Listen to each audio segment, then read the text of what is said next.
వేదిక పైనున్న గౌరవ ముఖ్యమంత్రి శ్రీ నారా చంద్రబాబు నాయుడు గారికి, బోఫోర్స్ కుంభకోణాన్ని బయటికి తీసుకొచ్చిన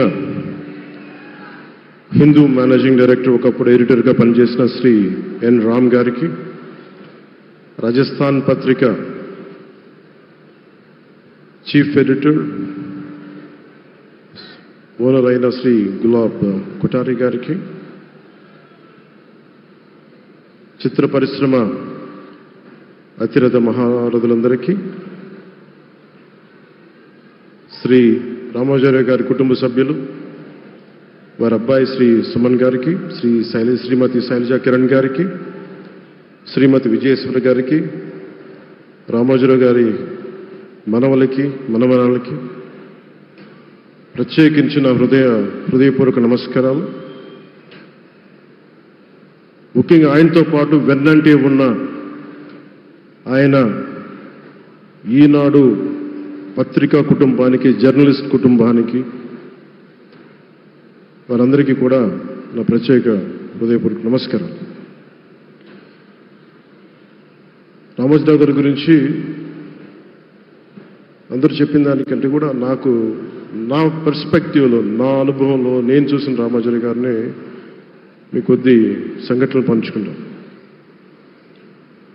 రామాచార్య గారు నాకు సినిమాలు ఉన్నా కానీ నాకు పరిచయం లేదు. ముందు షూటింగ్ ఆయన స్టూడియోస్లో చేసినా కానీ ఫస్ట్ టైం పాలిటిక్స్కి ఎంటర్ అయిన తర్వాత 2008లో ఆ సమయంలో ఆయన కలవటం జరిగింది. ఆయన మాట్లాడిన విధానం చాలా నిక్కచ్చిగా, ప్రజల పక్షపాతాన్ని. ఆయన మాట్లాడుతున్నంతసేపు నాకు మైండ్లో ఒకటే అనిపించింది, మనసులో జర్నలిస్టిక్ వాల్యూస్ని కాపాడటానికే ఆయన ఉన్నారు. ప్రజాక్షేమం, ప్రజా సంక్షేమం, ఈ పర్స్పెక్టివ్లోనే, ఈ కోణంలోనే ఆ చర్చ జరిగింది. నన్ను ఒకే ఒకసారి ఆయన 2019లో ఒక లంచ్కి ఆహ్వానించారు వారి కుటుంబ సభ్యులతోటి.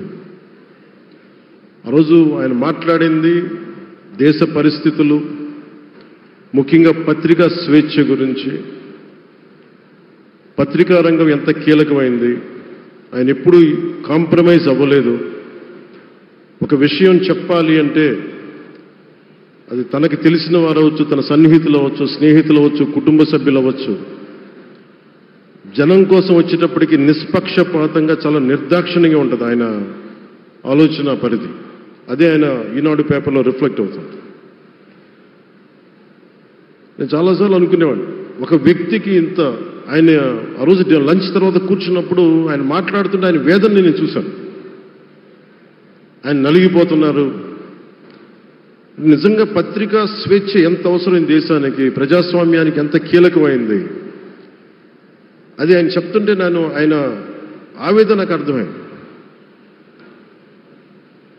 అలాంటి వ్యక్తి మీద ఎన్ని రకాల ఇబ్బందులు పెట్టారో మనందరికీ తెలుసు.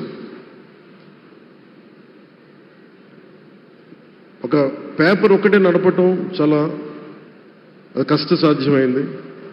కానీ దాంతోపాటు ఆయనకి నష్టపోవడానికి, జనరల్గా అలాంటి విలువలు, కమిట్మెంట్ ఉన్నవాళ్ళు మిగతా వ్యాపారాలు అంటే ఆయన్ని అన్ని రకాలుగా దాడులు చేయడానికి చాలా తేలిక.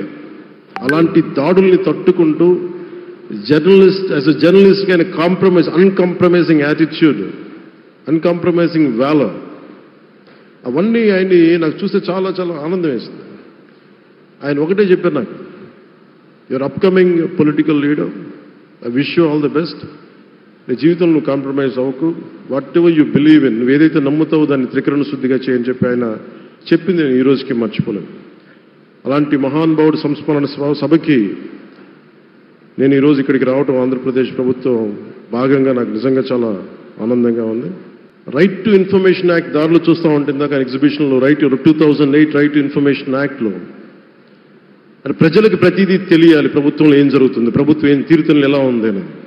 దానికోసం ఆయన అందరినీ కలిపి ఆంధ్రప్రదేశ్లో, ప్రత్యేకించి ఉమ్మడి ఆంధ్రప్రదేశ్లో ఆయన ఒక ఉద్యమకర్తగా కూడా వ్యవహరించారు. ఒక ఆర్టీఐ లాంటి థాట్ ప్రాసెస్ ఉండాలి అంటే ఒకటే ఉంటుంది, ఇది ఏమి జరిగినా ప్రజలకి తెలియాలి, ప్రభుత్వంలో ఉన్న రాజకీయ వ్యవస్థ ఏమి చేసినా ప్రజలకి తెలియాలి, వారికి అండగా ఉండాలని చెప్పి ఆయన చేసిన ఈ యజ్ఞం చాలా జటిలమైంది, చాలా కష్టమైంది. పత్రికా రంగంలో విస్తరించిందే కాకుండా సినిమా నిర్మాణ రంగంలో కానీ, స్టూడియోస్ కానీ, హోటలియర్గా కానీ ఇవన్నీ చాలా చేసి ఉండొచ్చు. కానీ ఆయన క్రక్స్ ఆఫ్ రామోజీరావు గారిది మోస్ట్ ఇన్స్పిరేషనల్ జర్నలిస్ట్.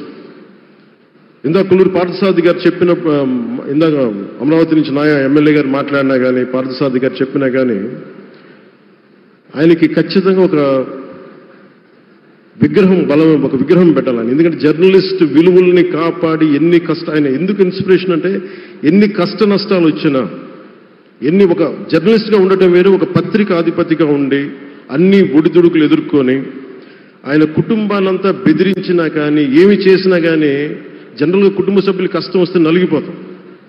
కానీ అది కూడా దాటుకొని నేను నా జర్నలిస్ట్ వాల్యూస్ నేను కాంప్రమైజ్ అవ్వను, ఏదైతే జరగనని చెప్పి ఆయన కూర్చోబెట్టి at the cost of his family members also he vent ahead and uphold the journalistic values. వారికి దానికి చాలా చాలా సాహసంగా నాకు చాలా ఆనందం వేసింది. ఆయన ఆఖరిలో ఎలక్షన్ రిజల్ట్స్ వస్తాయి, ఎప్పుడు వస్తాయి వీటన్నిటి అనుకున్న టైంలో నేను ఒకటి అనుకున్నాను, ఆయన ఆరోగ్యం క్షీణిస్తూ ఉంది, బాగుండా ఆయన ఈ విజయ వార్త వింటారా లేదా అనేది నేను ఒకటి ఆలోచిస్తూ ఉన్నాను. సో నేను శ్రీమతి శైలజా కిరణ్ గారిని, సుమన్ గారిని, శ్రీమతి విజయశ్రీ గారిని అడిగినప్పుడు నేను ఒకటి అడిగాను, ఆయన విన్నారా అండి, ఆయనకి మాటలు వినిపించినాయా? అందరూ చెప్తారు ఆయనకి వినిపించట్లేదంటే, లేదు, చాలా ఒక 24 గంటలు ఆ విజయాన్ని దశాబ్దం పాటు నలిగారు, దశాబ్దన్నర పాటు నలిగి ఆయన్ని నలిగిన తర్వాత ఆయన అలాంటి వ్యక్తి విజయ వార్త వినకపోతే అక్షోభిస్తుందేమో ఆత్మని అనిపించేది. కానీ విజయ వార్త వినే ఆయన పరమదించారు. అందుకు నాకు చాలా ఒక తృప్తినిచ్చింది.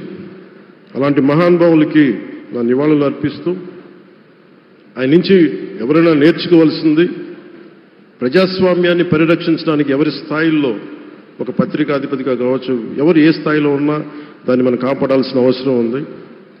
అలాగే ఆయన జర్నలిస్టిక్ వారసత్వ ప్రవాహం అంటే ఉదాహరణకి ఈనాడు, ఈటీవీ తాలూకు ప్రజెంటేషన్ ఆఫ్ న్యూస్ చాలా న్యూట్రల్గా, అన్బయాస్డ్గా ఉండదు.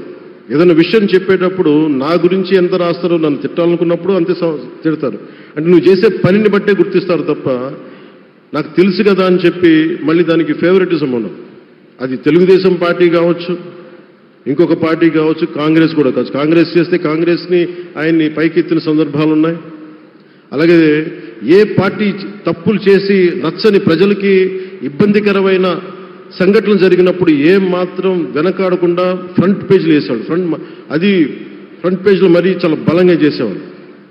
సో అందుకే నాకు అనిపించింది ఒక జర్నలిస్టిక్ వాల్యూస్, ఆయన తాలూకు వారసత్వ ప్రవాహం ప్రతి జర్నలిస్టు పుణికిపుచ్చుకోవాలి, అది తీసుకోవాలి.